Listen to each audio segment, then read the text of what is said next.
y el derecho es orden y el derecho es certeza jurídica, tenemos que actuar como tal. Y también para continuar, yo les pongo un ejemplo. ¿Cómo interpretarían o cómo ustedes podrían ver a un magistrado de la Corte de Constitucionalidad o a un magistrado de la Corte Suprema de Justicia que le diga, fíjese que yo creo que tal vez la norma aplicable podría ser en este caso tal cosa? A mí me daría, tal vez me desmayo de la impresión. ¿Cómo va a ser que una autoridad judicial diga tal vez, a lo mejor, quizá o posiblemente?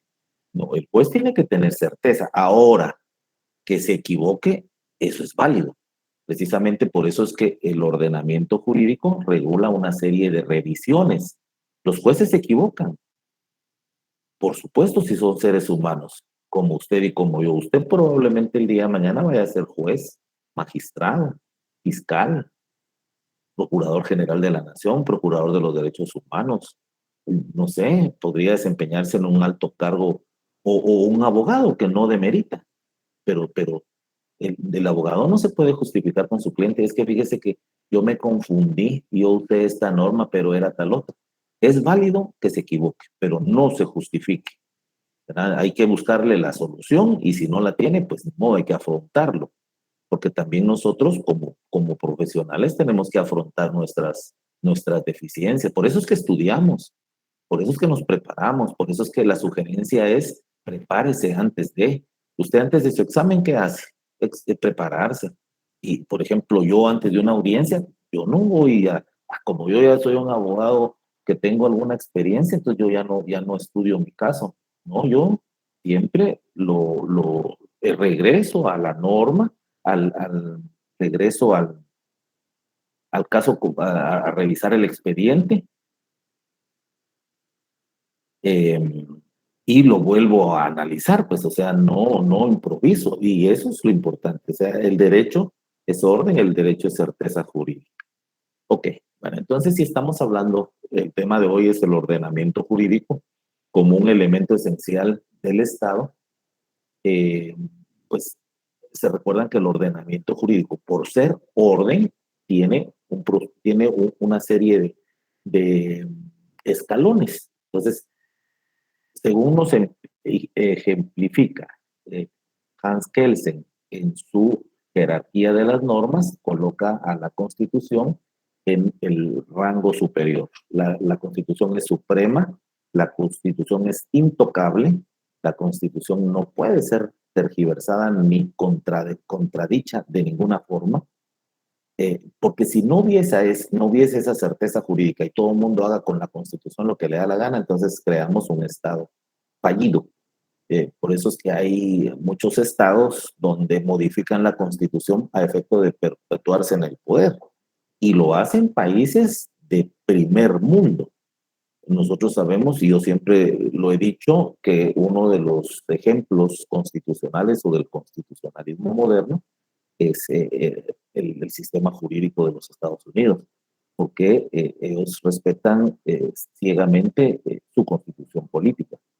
Pero yo les decía que hay ejemplos contrarios, por ejemplo, Rusia, donde el presidente actual, el presidente Putin, modifica su constitución que prohibía la reelección presidencial o del primer ministro y la modifica a efecto de que permita de que un gobernante se perpetúe en el poder.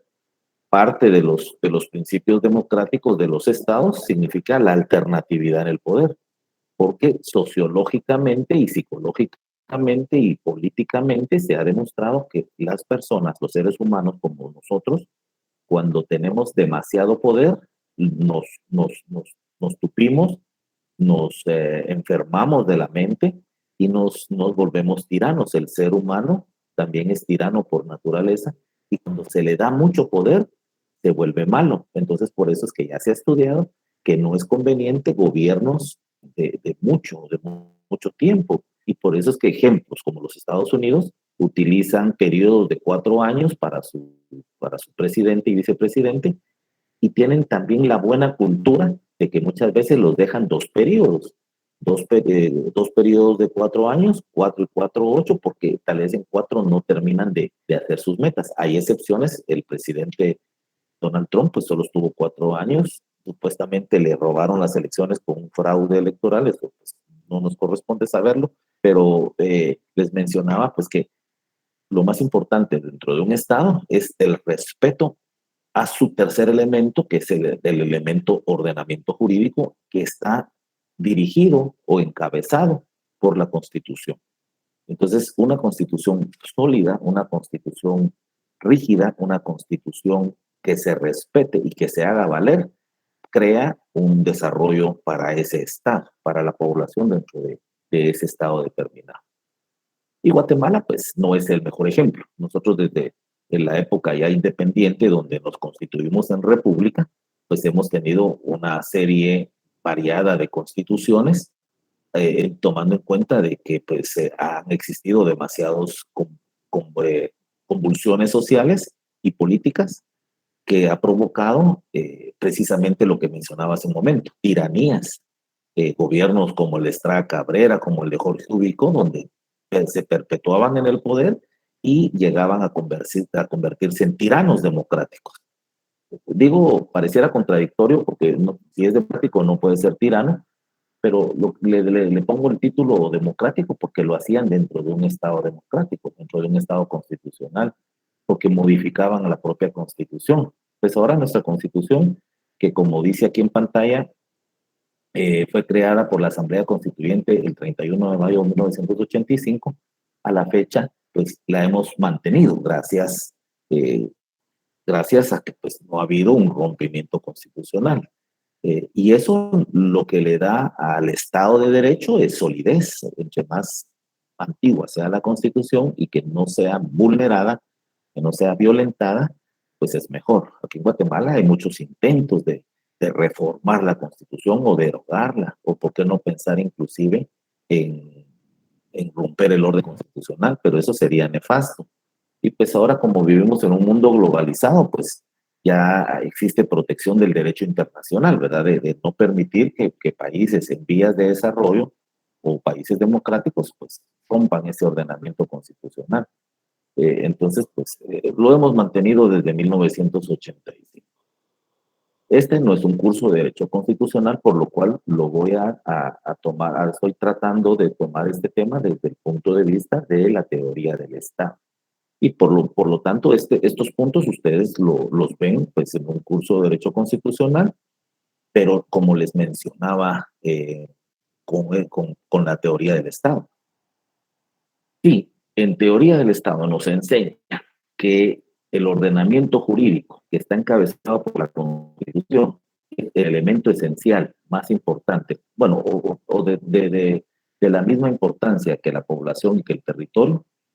¿Por qué no lo vamos a utilizar en cada una de las áreas del derecho?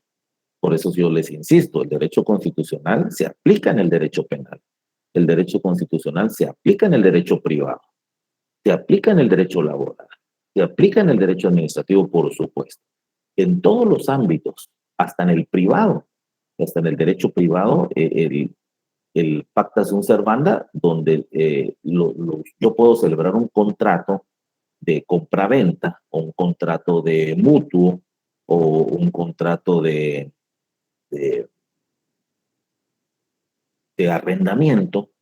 Estamos hablando de contratos privados, pero ese contrato es una ley entre las partes. Lo que las partes expresan en su voluntad de contratar ya es una ley entre las partes. Un contrato es una forma o es una parte del ordenamiento jurídico. Lo único que está hasta abajo, pues dentro de la jerarquía de las normas. Pero es una ley entre las partes. Pacta sunt servanda. Ok, entonces, pues nuestra constitución política, insisto, está vigente desde 1985, ya ha tenido reformas nuestra constitución, eh, pero pues las reformas son permitidas por la propia constitución. Y también sabemos que nuestra constitución está dividida en tres grandes partes. En otras realidades de otros estados, la constitución se divide únicamente en el preámbulo, en la parte dogmática y en la parte orgánica. Aquí nuestra Constitución, pues, que es un poquito más desarrollada, cuando ustedes en Derecho Constitucional vean las clases de Constitución, pues seguramente van a ver el tema de las constituciones escritas y desarrolladas, como es el caso de nuestra Constitución. Pues en esta, que es desarrollada, es bastante eh, grande en articulados y en disposiciones, pues le crean los constituyentes una parte que se denomina pragmática o práctica, que es la que continúa de la parte orgánica. Con relación a la parte dogmática, en una forma muy general, porque estamos hablando solo pincelazos de lo que es el ordenamiento jurídico, empezando o encabezado por la Constitución Política. Se recuerdan que la semana, no, el lunes, perdón, de esta semana hablábamos de los convenios y tratados internacionales, si prevalecen sobre el derecho interno o no.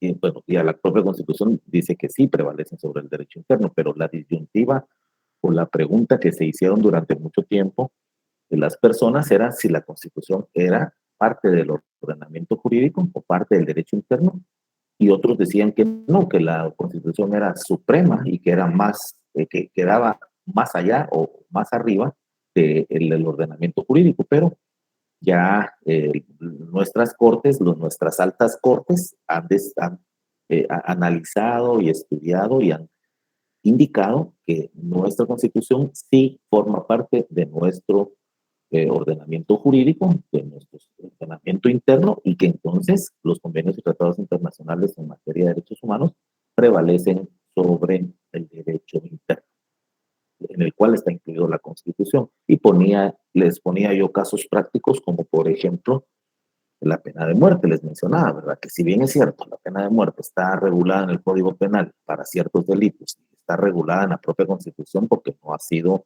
modificado ese artículo, no obstante, ya no se aplica. O sea, es derecho vigente, pero ya no es positivo porque está prevaleciendo los convenios y tratados internacionales, específicamente el Pacto de San José, que regula que los Estados miembros pues, no aplicarán la pena de muerte como un derecho humano.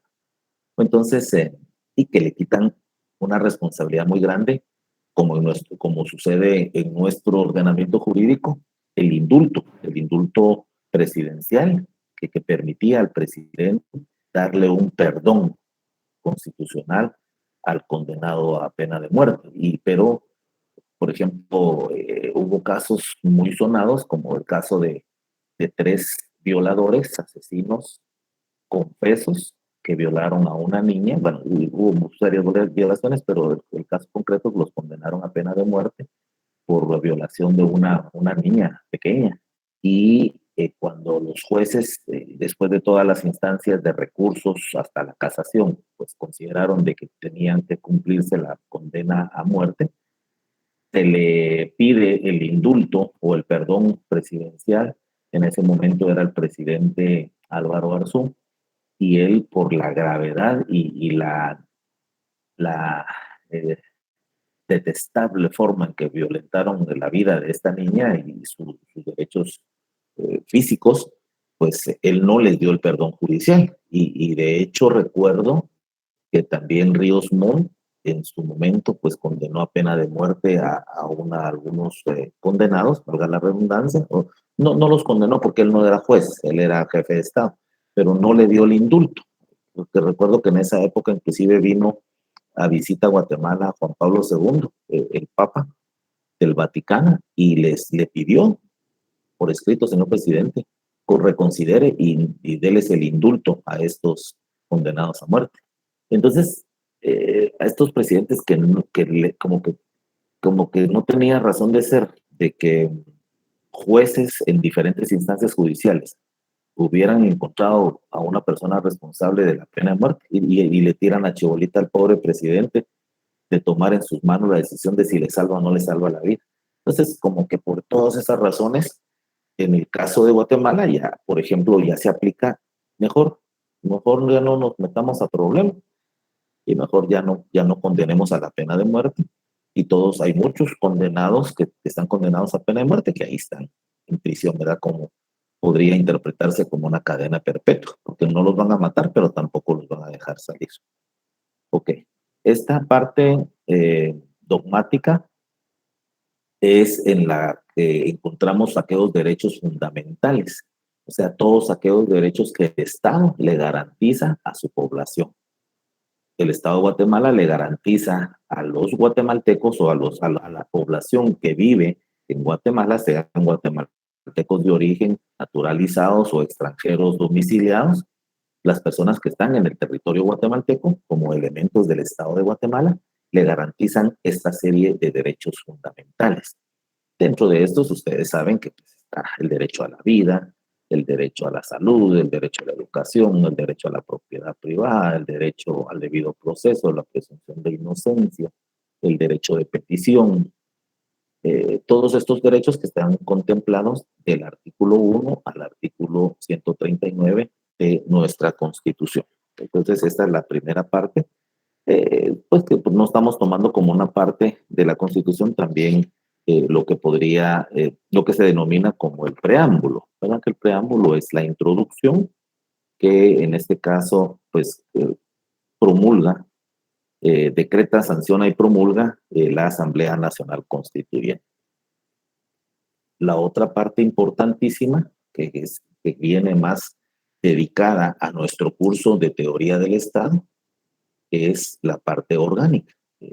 Y es donde la Asamblea Constituyente, que fue electa por el soberano, o sea, por el pueblo de Guatemala, esta Asamblea Constituyente, se denomina Asamblea Nacional Constituyente, pues crea una constitución.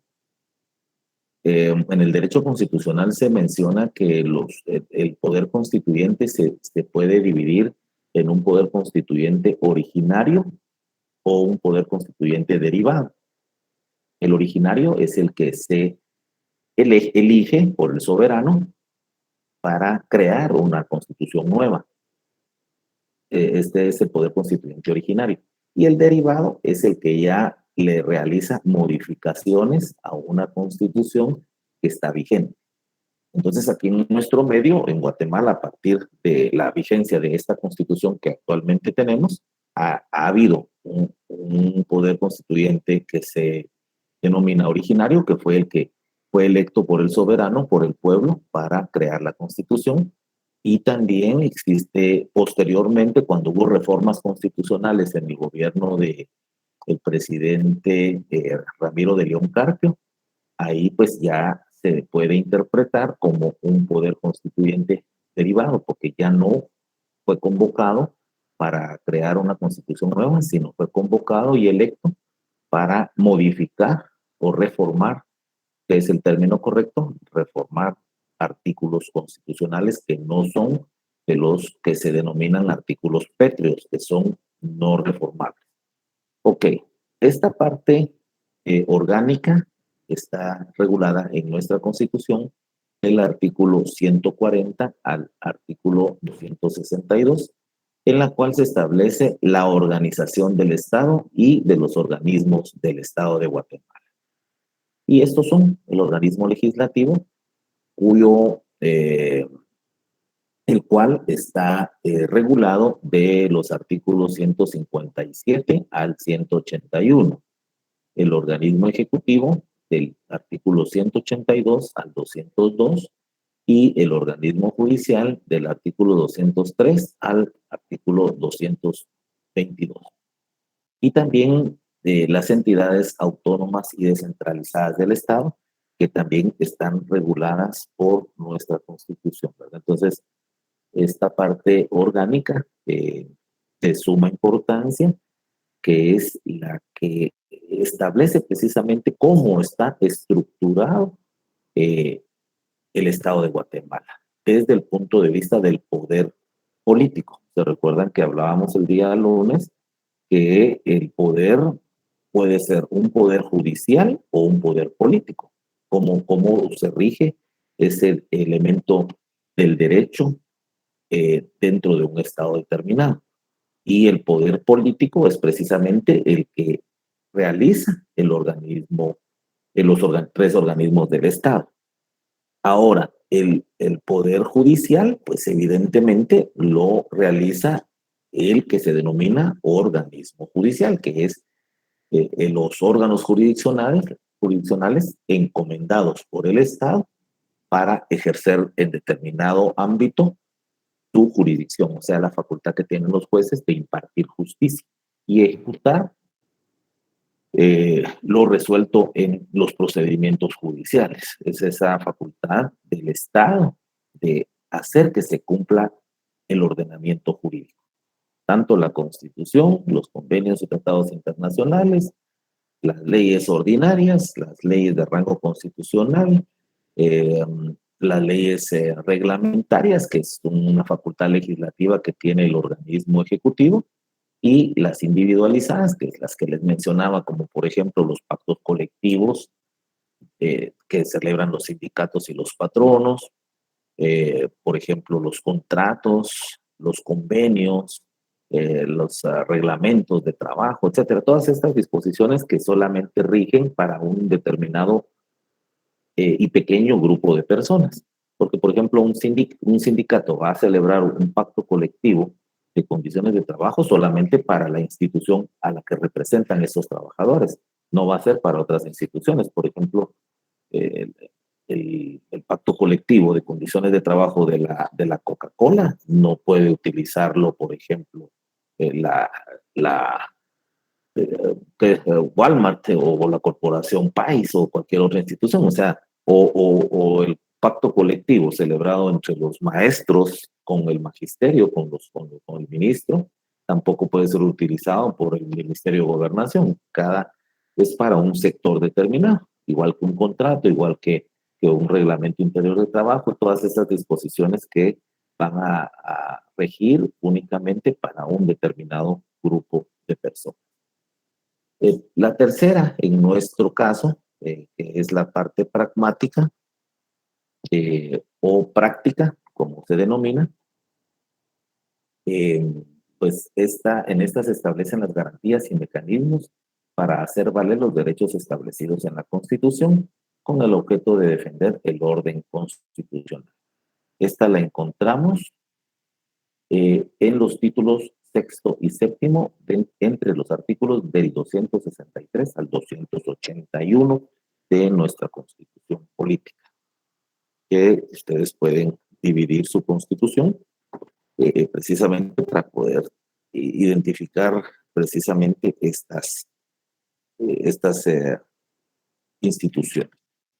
Y en el título quinto, por ejemplo, dice garantías constitucionales y defensa del orden constitucional. ¿Cuál fue la intención del poder constituyente originario en Guatemala, o sea, de nuestra Asamblea Nacional Constituyente? Fue precisamente crear los mecanismos para que se proteja la Constitución, o sea, le está dando las facultades a la población, a los funcionarios, pero principalmente a la población guatemalteca, de defender su Constitución. Y para eso, pues precisamente es que crea estos mecanismos de control constitucional, que se denominan garantías constitucionales y defensa del orden constitucional. Dentro de estas garantías o defensas del orden constitucional, pues encontramos la exhibición personal, la acción constitucional de amparo y las acciones de inconstitucionalidad, ya sea la inconstitucionalidad de las leyes de carácter general o de carácter parcial, ¿verdad? Total o parcialmente. Esto son aquellos mecanismos, como insisto, de defensa del orden constitucional. También es importante mencionar que de conformidad con nuestra Constitución, en el artículo 140, regula que Guatemala es un Estado libre, independiente y soberano, organizado para garantizar a sus habitantes el goce de sus derechos y libertades, contemplados en la parte dogmática de esta Carta Magna y demás ordenamiento jurídico. Y también regula este articulado constitucional que Guatemala es un sistema de gobierno republicano, democrático y representativo. También importante mencionar que el poder radica en el pueblo, que esto se denomina soberanía, y que está regulado en el artículo 141 de la Constitución, que establece que esta radica en el pueblo, quien la delega para su ejercicio en los organismos legislativo, ejecutivo y judicial. El organismo legislativo específicamente está regulado en la parte orgánica de la Constitución, en el título cuarto, capítulo segundo, secciones primera, segunda y tercera, de los artículos 157 al 181. Además, nuestra Constitución, además de lo que está regulado en relación al organismo legislativo, nuestra Constitución también tiene su propia ley ordinaria, que se denomina Ley Orgánica del Organismo Legislativo, que es el decreto número 66-94 del Congreso de la República. No está de más mencionar en este momento que el organismo legislativo o el Congreso de la República, eh, cuyas, eh, cuyas funciones están claramente establecidas en la Constitución, como dice aquí del 157 al 181, las principales atribuciones que tiene el Congreso es la potestad legislativa y la potestad legisladora.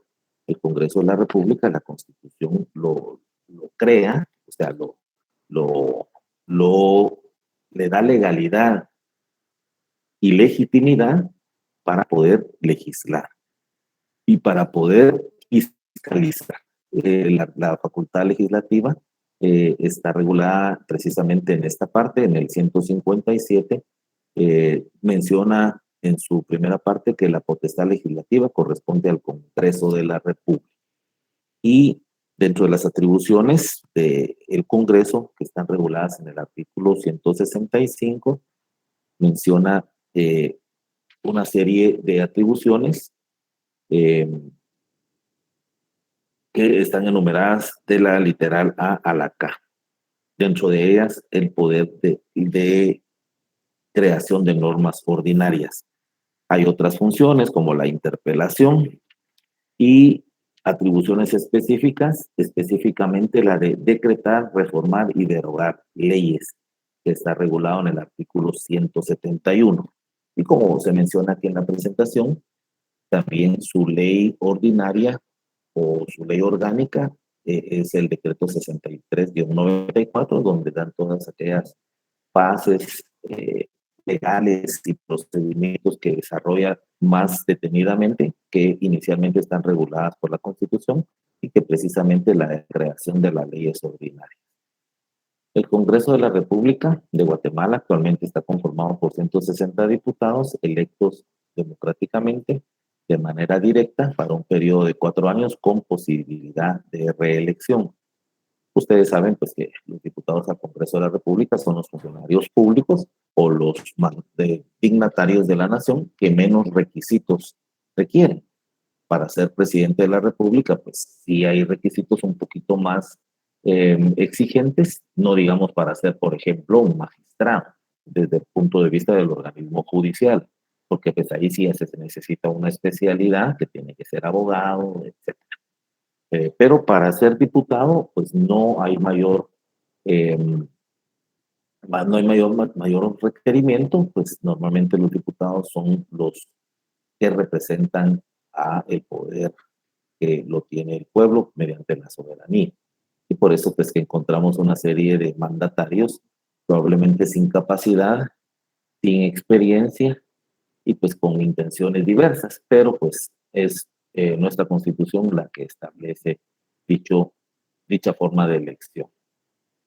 Dentro del marco normativo del Congreso de la República también hay otras disposiciones legales, como por ejemplo la Ley de Servicio Civil del organismo legislativo, el reglamento de la ley y del sistema de servicio civil del organismo legislativo, la ley de la Orden Nacional del Soberano Congreso Nacional, la ley de la Comisión de Derechos Humanos del Congreso de la República y del Procurador de los Derechos Humanos, y el reglamento para el funcionamiento de comisiones de trabajo. Hay, de hecho, mucha legislación, ya hay mucha recopilación de legislación en los procedimientos legislativos. Yo creo que toda persona que tenga pues, la posibilidad de ser diputado al Congreso de la República o asesor de diputados al Congreso de la República, pues tienen que dedicarse y especializarse, si fuera posible, en el derecho legislativo.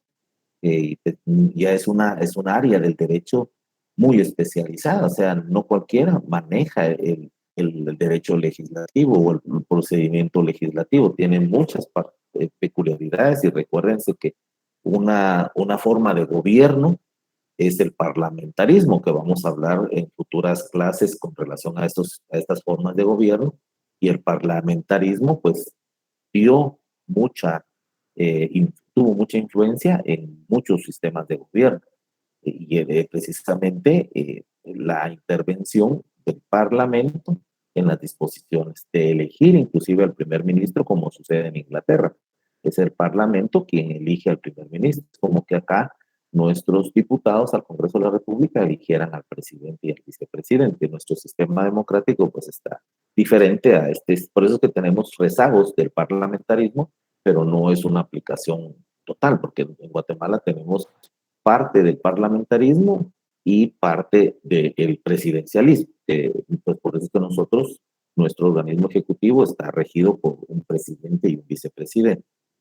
Antes de pasar a lo siguiente, solo quiero hacer mención de la ley de la Comisión de Derechos Humanos y el Congreso de la República y del Procurador de los Derechos Humanos, que es una creación ya de esta Constitución, donde se crea precisamente la figura del ombudsman, que es el Procurador de los Derechos Humanos y que es una figura de, como se le denomina, de un magistrado de conciencia, pues vela por el cumplimiento de los derechos humanos de la población.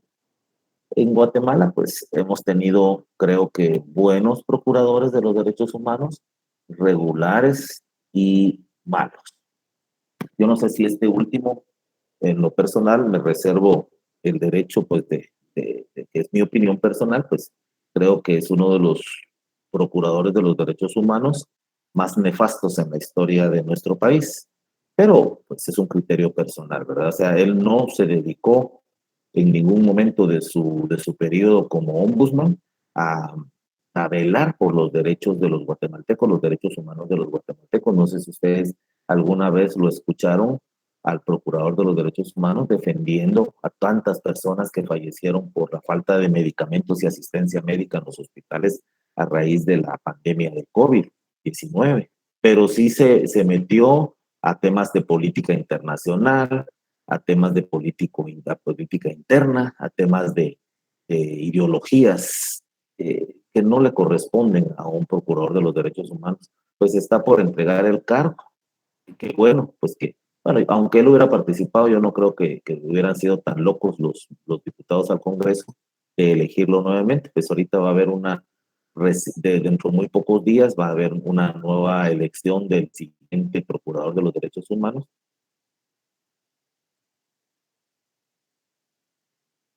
Es un buen ombudsman en Guatemala.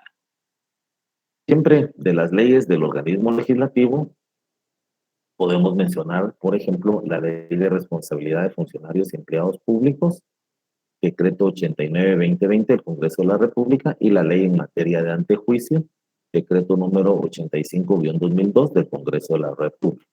También es aplicable al Congreso de la República la ley electoral y de partidos políticos, porque esta es la que nos regula el procedimiento para elegir a los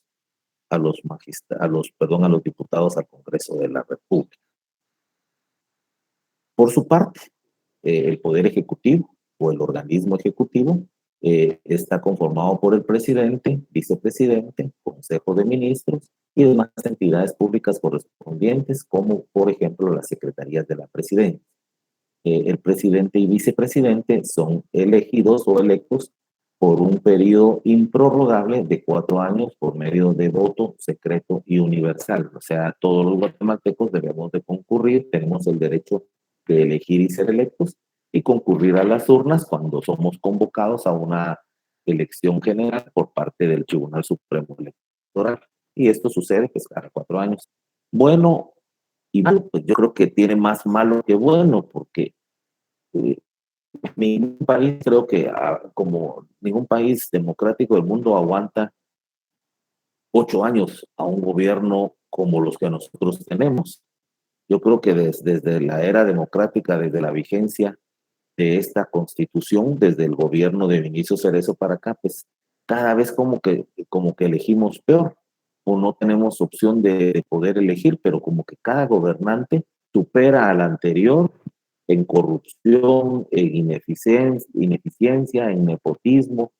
En, cada vez nuestros gobiernos, principalmente del organismo ejecutivo, eh, son peores o nefastos para nuestro país. Yo les iba a mencionar que la crítica es que probablemente el que no sea prorrogable la presidencia, pues eso lo hace más deficiente.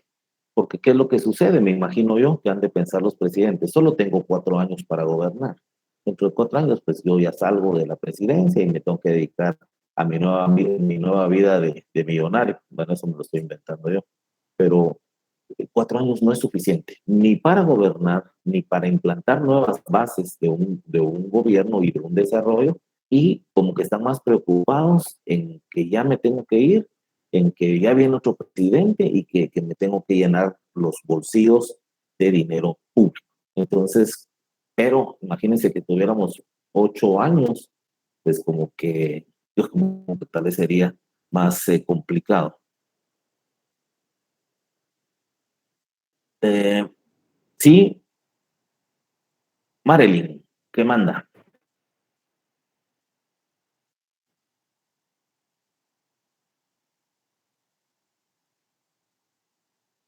¿Quién desea tomar la palabra? Por favor, puede ser.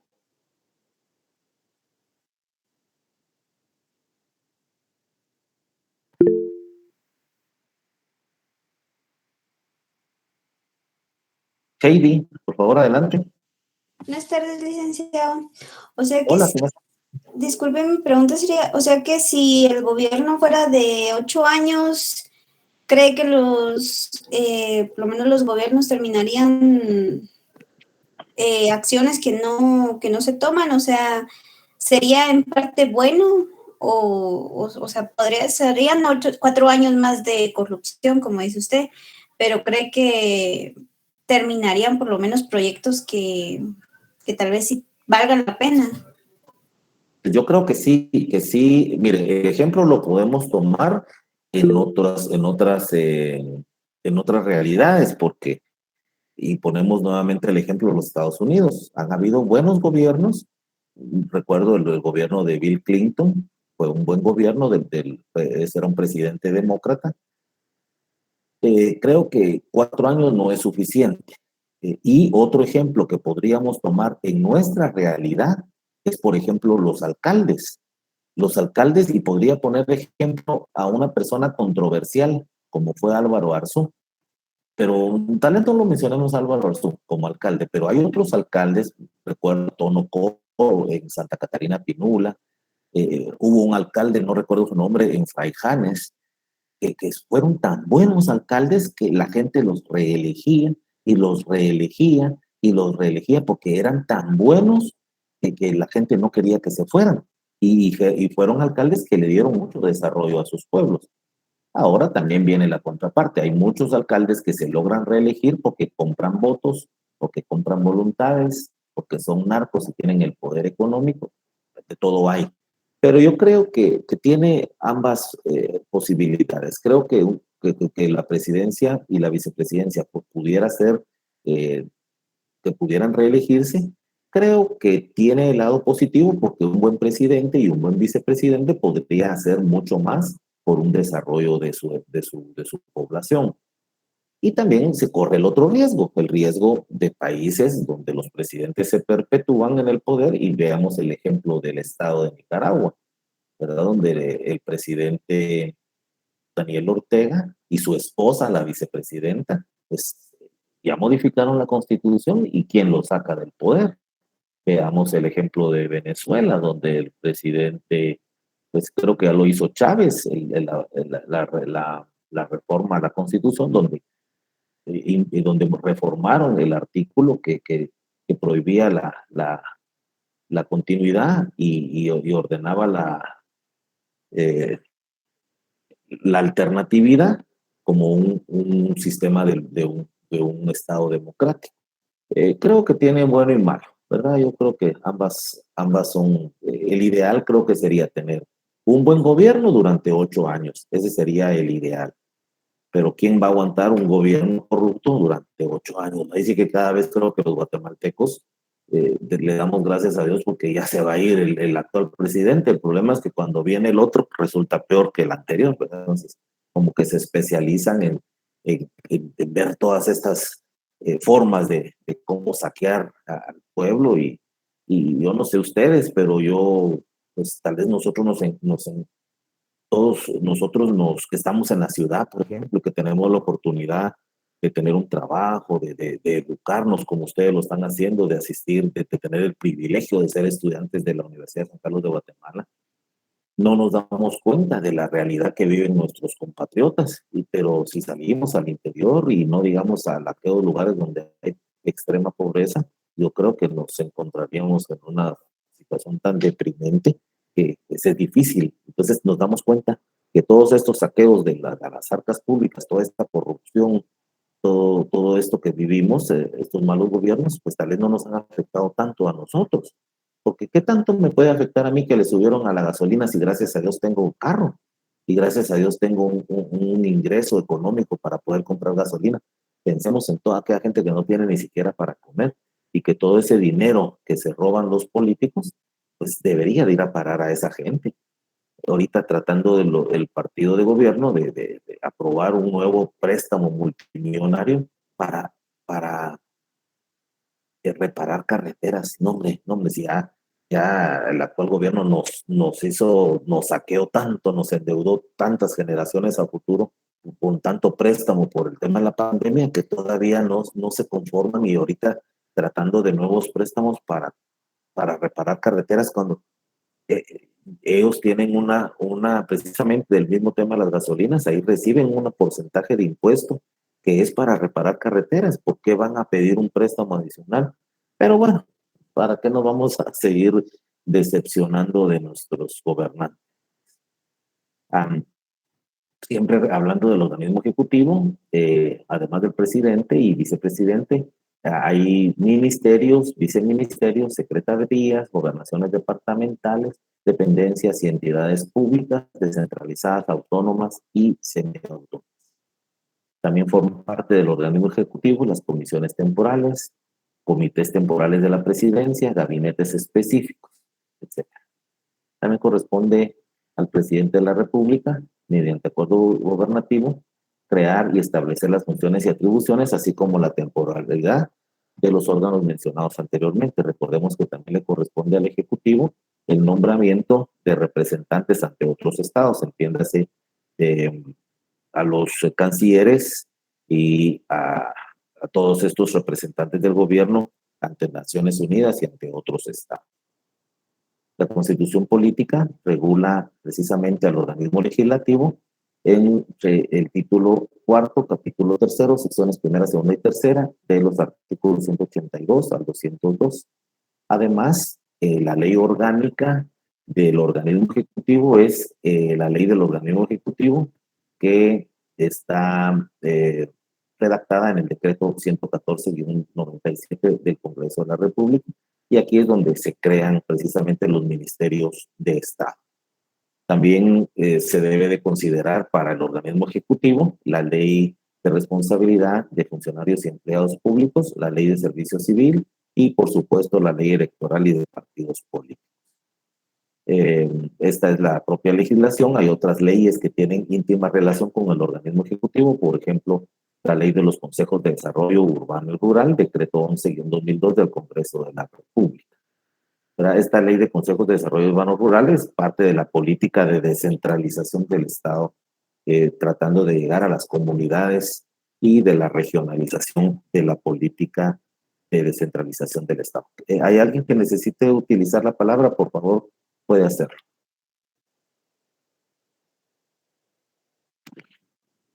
Como ya estamos un poquito avanzados en el tiempo, pues todavía tenemos, pero vamos a ver si vamos culminando. Dentro de los sistemas del Consejo de Desarrollo también podemos dividirlo en 5 niveles: el Consejo Nacional de Desarrollo, el regional, el departamental, el municipal y el comunitario. COMUDE, COPODE, que son formas de política de descentralización del Estado. Los 3 primeros, o sea, el nacional, el regional y el departamental, están regulados en la Constitución. El municipal y el comunitario en el Código Municipal y en los acuerdos de paz, respectivamente. Y el tercer organismo del Estado, como ustedes bien lo saben, es el organismo judicial, que es el encargado de impartir justicia con independencia y potestad de juzgar y ejecutar lo decidido por los órganos jurisdiccionales. La base legal de este organismo judicial y la Corte Suprema de Justicia está en la propia Constitución, en el título cuarto, capítulo cuarto, en las secciones primera, segunda y tercera, comprendido entre los artículos del 203 al 222. También su propio ordenamiento jurídico ordinario es la ley del organismo judicial, el decreto 2-89 del Congreso de la República. Ok, ya vamos a terminar. ¿Se recuerdan que hablábamos de los tipos de control? El control político, que lo regulan los 3 organismos del Estado, principalmente el gobierno, que está a cargo del organismo ejecutivo, fiscalizado por el organismo legislativo, y ejecutar el cumplimiento de la norma por el control judicial o jurisdiccional que corresponde al organismo judicial. Ahora, tal vez esto lo vamos a desarrollar más detenidamente porque es importante. Todo sistema constitucional tiene tipos de control. Ya les había mencionado que dentro de las garantías que la propia Constitución crea, que son garantías constitucionales y de defensa del orden constitucional, que está regulado a partir del artículo 263, encontramos la exhibición personal, que es una protección a la persona individual; el amparo, que es una protección también cuando consideramos que se puede violentar o se violenta un derecho contemplado dentro de la parte orgánica de la Constitución, o sea, un derecho humano o un derecho fundamental; y la inconstitucionalidad, que es cuando los órganos legisladores dentro del Estado crean normativa que es contraria a la Constitución. Por ejemplo, el Congreso crea una ley que violenta un derecho constitucional, entonces puede ser declarado inconstitucional. ¿Y quién es el encargado de hacer esa declaratoria de inconstitucionalidad? La Corte de Constitucionalidad, según nuestra propia Constitución, porque la Corte de Constitucionalidad también está regulada por la Constitución Política de la República de Guatemala, que de alguna manera ya tenía alguna antecedente en otras constituciones anteriores. Esto está regulado en el artículo 268, 269, 270, 271 y 272 de la Constitución, y por supuesto en su propia normativa, que es la Ley de Amparo, Exhibición Personal y de Constitucionalidad. Ya para ir terminando, y vamos a dejar esto de tarea para la siguiente sesión, que es en la próxima semana, que existen varios sistemas de control: el sistema de control constitucional concentrado, el sistema de control constitucional difuso y el sistema de control constitucional mixto, que es el que aplicamos en Guatemala. Porque aquí, ¿por qué se le denomina mixto? Porque tiene tanto control concentrado como control difuso. Veámoslo de una forma muy puntual a continuación. Control constitucional. La Constitución de la República de Guatemala en materia de control constitucional adopta el sistema mixto, es decir, una concatenación o fusión dentro del sistema americano o difuso y del sistema austriaco o concentrado. Yo les había hablado del sistema difuso y del sistema concentrado, pero el difuso también se conoce como sistema americano, y el sistema concentrado también se conoce como sistema austríaco o europeo. Pero ahí vamos a hablar un poquito al respecto de cada uno. Y evidentemente se denomina americano al difuso, o concentrado o europeo al concentrado, porque ahí fueron originarios, ¿verdad? O sea, el sistema americano se origina en los Estados Unidos y el sistema concentrado se origina en Europa. El sistema concentrado, pues que es un sistema que, que lo impulsa también Hans Kelsen con la creación del primer órgano constitucional en Austria. Por eso es que se la conoce a este sistema como austríaco o europeo, porque Austria pues, pertenece al continente europeo.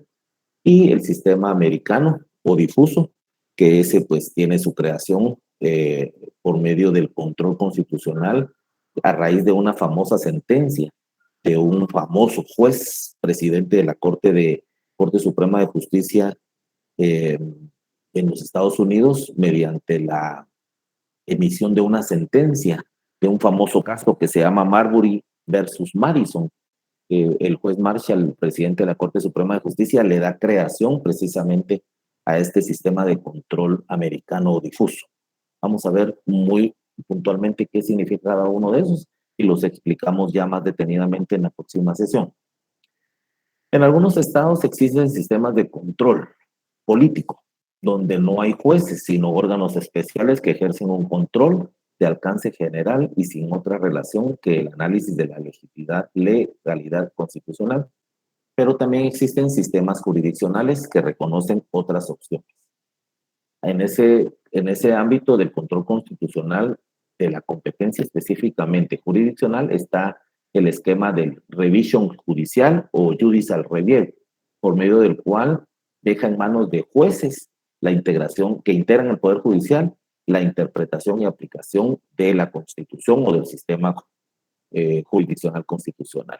Este sistema también se denomina como difuso y es difuso porque, como su misma palabra lo indica, le da la facultad a todos los jueces o a varios jueces dentro del sistema ordinario de justicia que pueda interpretar y aplicar derecho que la Constitución establece.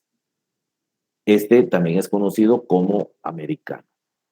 Y el otro, que nace en Europa, como les mencionaba, a raíz de la propuesta de Hans Kelsen, el creador del derecho positivo y de la jerarquía de las normas, específicamente con la creación del primer órgano constitucional en Austria, que se denomina Tribunal Constitucional, que actualmente en Guatemala lo conocemos como Corte de Constitucionalidad.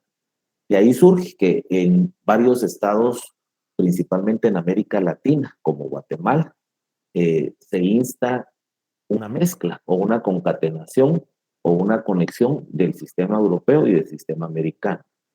En pocas palabras, tal vez más comprensibles, el sistema americano establece en su control difuso que todos los jueces pueden aplicar derecho constitucional. Todos los jueces, entiéndase, jueces civiles, jueces laborales, jueces administrativos, jueces penales, todos estos jueces ordinarios pueden conocer en materia de defensa del orden constitucional. El sistema europeo, el de Hans Kelsen, el de Austria, dice que no, que dice que mejor es tener un órgano especializado con los mejores abogados, con los mejores magistrados, que conozcan especialmente derecho constitucional. Y por eso es que crea el primer tribunal constitucional en Austria, que les mencionaba, en Guatemala viene siendo nuestra Corte de Constitucionalidad, el tribunal privativo especializado en derecho constitucional. Porque en Guatemala tenemos un sistema mixto, porque tanto tenemos un tribunal constitucional especializado, como también nuestros jueces ordinarios, pues aplican derecho constitucional. En Guatemala tenemos los dos sistemas. Tenemos un tribunal constitucional especializado y tenemos jueces ordinarios que aplican el derecho constitucional. Bueno.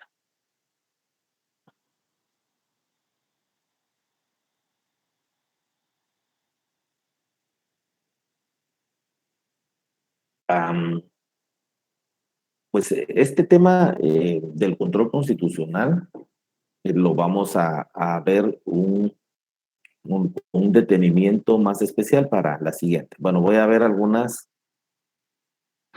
solicitudes en el chat y Daniel Alfaro hace un comentario. Jairo, que si voy a subir la presentación, sí. Me mencionaba un compañero que no había subido la presentación anterior, que fue la de el elemento territorio. Yo me acordaba que sí, pero bueno, pues seguramente se me pudo haber pasado y en todo caso, si no la subí, voy a subirla. Creo que el de la población sí ya lo tenemos. Me faltaría el de territorio, el de la semana pasada del derecho o ordenamiento jurídico, juntamente con el del día de hoy. Ok, no, por supuesto que es un compromiso. Yo les quiero pedir favor que estudien, que sigan estudiando, que lean la Constitución, pues, el material que se les vaya remitiendo también lo estudien, que sean autodidactas, que sean inquietos, que lean, que vean otras eh, posturas.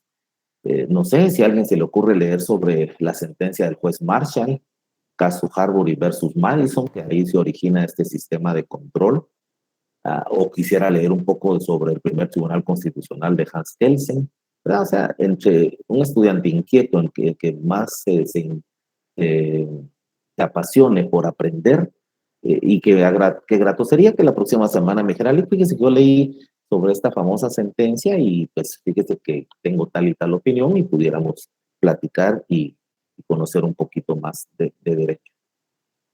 Paulo Barrios, para la orden. Licenciado, disculpe, ¿podría repetir el nombre de la sentencia? Bueno, la pueden encontrar como la sentencia del juez Marshall, John Marshall. John Marshall, vamos a ponerlo aquí en el...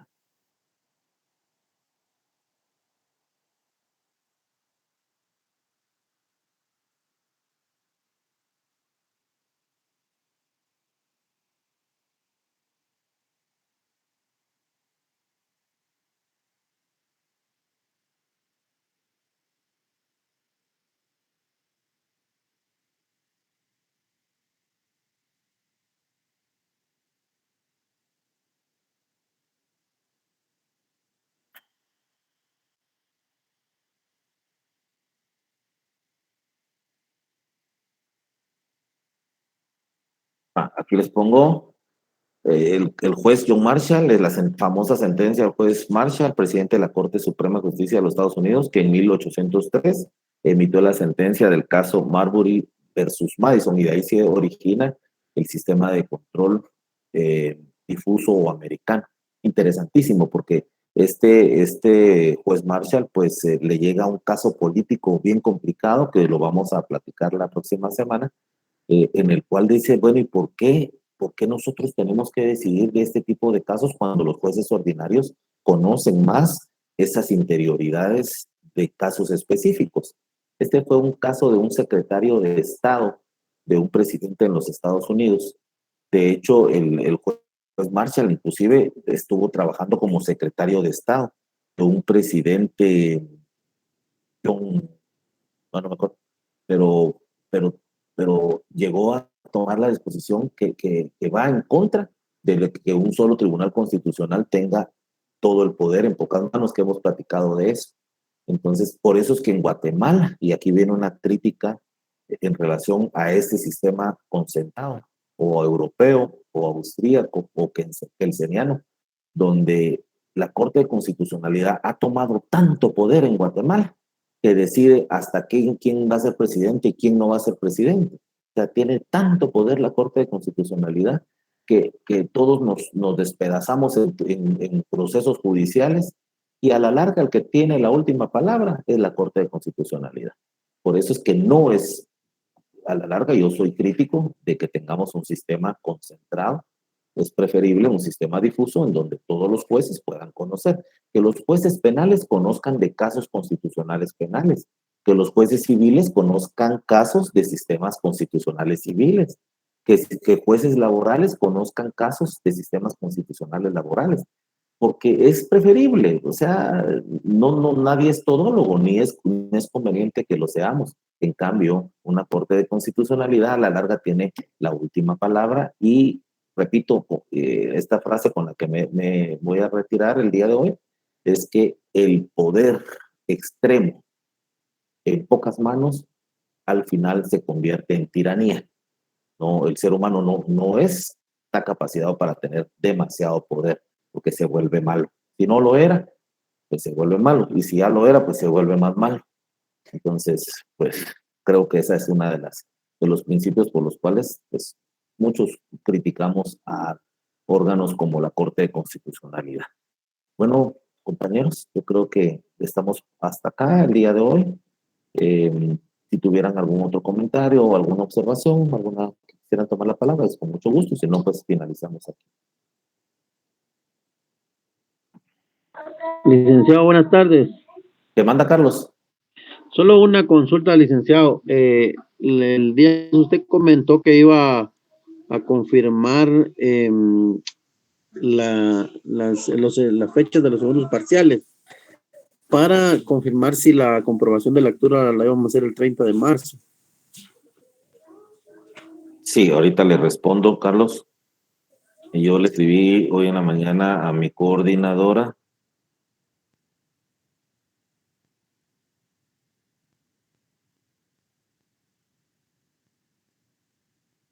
Bueno, es que yo le preguntaba a ella que hasta cuándo íbamos a tener clases y le preguntaba sobre extraordinarios. Fíjense que no tengo esa respuesta. Yo se las mando por el WhatsApp. ¿Le parece, Carlos? Usted está en el WhatsApp.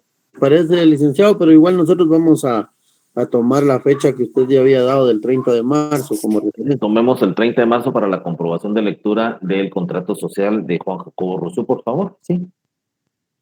Salvo que algo se nos interponga, pues lo modificamos para después, no para antes, ¿ok?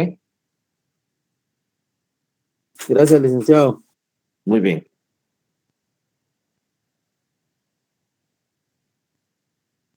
Bueno, entonces, no sé si hay alguna otra participación.